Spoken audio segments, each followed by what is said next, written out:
एक हरे भरे जंगल में जहां ऊंचे ऊंचे पेड़ और रंग बिरंगे फूल थे, वहां एक घमंडी मोर रहता था। यह मोर अपनी शानदार पंखों के लिए पूरे जंगल में प्रसिद्ध था, जिन्हें वह बड़े गर्व से दिखाता था। हर सुबह वह जंगल में इधर उधर घूमता और अपने खूबसूरत पंखों को सभी को दिखाता। वहीं पास में एक चतुर लोमड़ी मोर की इस दिनचर्या को देखती रहती थी। लोमड़ी समझदार थी और जानती थी कि केवल सुंदरता ही सब कुछ नहीं होती। एक दिन जब मोर अपने पंख दिखा रहा था, तो लोमड़ी उसके पास आई। सुप्रभात, मोर।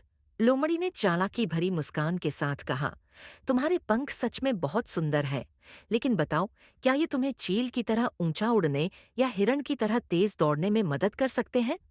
मोर थोड़ा चौंक गया और बोला, नहीं, वे ऐसा नहीं कर सकते, लेकिन वे मुझे जंगल का सबसे प्रशंसा पाने वाला जीव बनाते हैं।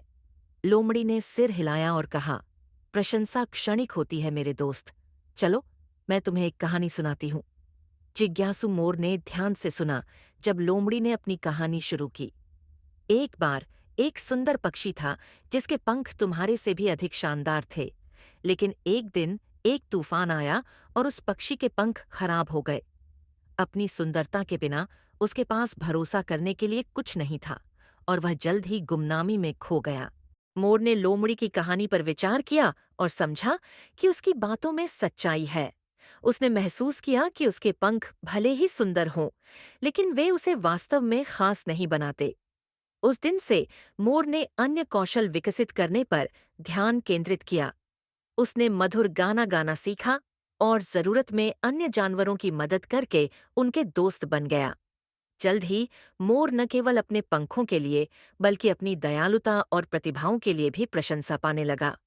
लोमड़ी ने मोर के इस परिवर्तन को देखा और खुश हुई।